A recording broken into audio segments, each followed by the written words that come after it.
My name is Sarie Scott. I am a life coach as well as a certified cannabis educator, and the name of my company is Sincerely LLC, and that's Sincerely with a Y. Can you share with us a success story, a story in which your cannabis, your education, your philosophy and practice, your philosophy in practice was applied? And if you can kind of group it into three buckets, one being what the problem is, what the problem you identified was with your patient, without obviously giving any specific information on who that person is. The philosophy and the education that you applied, any practices, methods, and then of course the result that came from that. Absolutely. So I think the first thing I want to make sure that's very clear is when you are able to talk about cannabis freely without people looking at you kind of crazy, it fosters immediately better communication. People Absolutely. are more open. People are more able to let you know what are those things that are really actually bothering them and able to bring their guard down. Right? Okay, so that's the first thing. When you're able to bring your guard down and talk about it freely, you're more likely to foster better communication.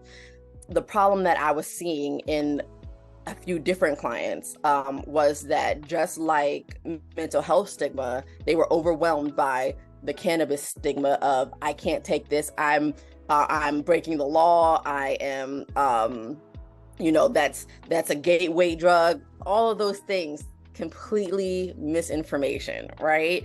So being able to open someone up to understanding that just like mental health has stigma, cannabis has stigma too, has been very much demonized. So the problem was that we were facing was mental health and how to actually, maybe even in a natural or without additional medication, but with therapy, how do we grasp, actually pull together that gap? And so therefore we can actually get a better overall person. I've had most of my clients that suffer from severe anxiety or depression do have their medical cannabis card. This was this is when they come to me, they already have it. Right. So therefore, being able to actually, as a therapist, know, okay, let's use all their resources. They clearly qualified this for some reason, right? Let's actually use the resources. So using therapy, using their medical card, and also having a therapist knowledgeable enough to know what a dispensary, like how go into a dispensary, what things you should ask for, what things you should be looking for, right? Also, people are gonna hate me for this, but debunking the myth of sativa versus indica or indica. I was about to get on that. I was about to get into that. Yes. Oh, so sorry, y'all. Yeah, go ahead. Go ahead. It is not where it's coming from. So reteaching my clients that looking just specifically at the indica wall or the sativa wall is not going to help. You really have to break down what is in the cannabis, flower, vape, concentrate, tincture, whatever it may be. Break it down. So what's the terpene? So that's the flavoring, right? What's the cannabinoids? What's the anti-inflammatory? Whether it's helps with sleep, helps with anxiety, helps with depression, really breaking those down. So even telling my clients to do their own research of finding out what that really is. Once I was able to give them those facts and they able to research themselves, and we came back together and brainstormed and figured out what was best for them. Now it's time for them to branch off and go by themselves to the dispensary, right?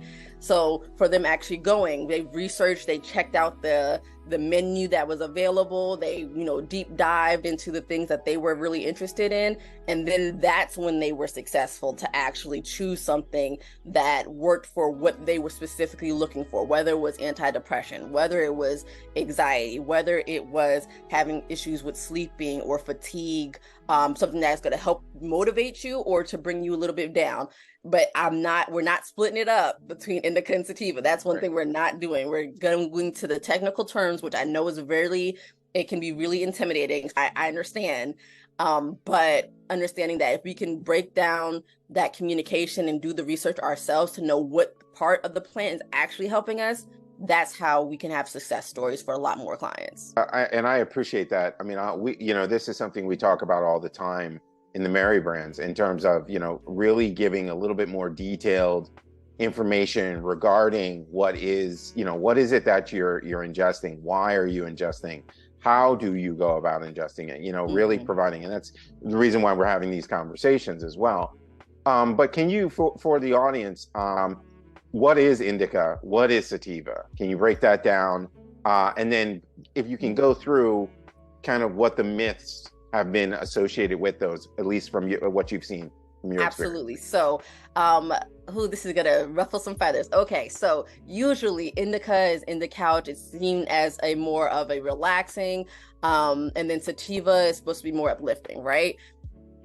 Misinformation, unfortunately. Sorry, we don't have a good classification system for cannabis yet. We're still working on that, right? Right. So people, again, we're just uneducated because we weren't able to study it like we should have, right? So I think it was 1753.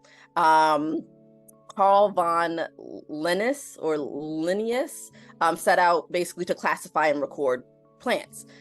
He literally saw the cannabis plant and called it sativa. The Greek word of cannabis is sativa, right? So sativa means just to cultivate. It means just to widely grow this plant. So it's in sativa. He named it sativa. Then he literally brought it with him everywhere, and it was highly cultivated all around Europe. That's the first one, right? Okay. The second one, it was 1785 by Jean Baptiste de Lamarck. He traveled to India, found a very similar plant that looked very similar to sativa, that was already all over Europe, but this plant was shorter, it was fatter, it was stickier, had stronger smells. So he decided to call it cannabis indica, which again, he found it in India, indica.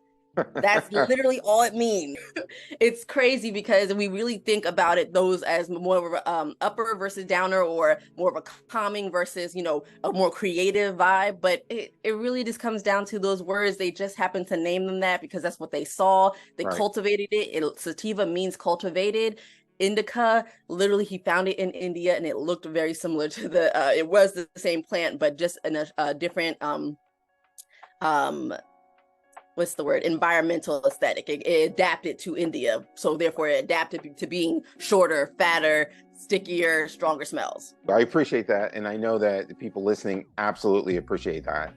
I think, until we figure out more of how do I think, like the nutrition facts, right? The nutrition labels, and I think I think the industry is getting there.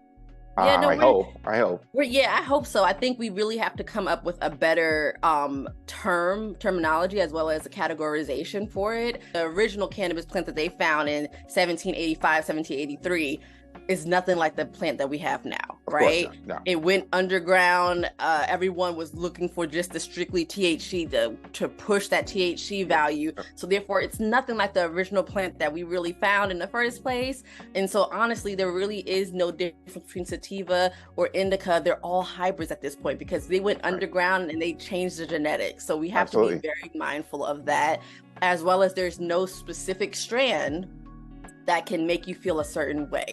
Everybody's experience is going to be different. Right. Absolutely. This is not pharmaceutical, grade yet. Right. Yet. I think, yes, there will come a time.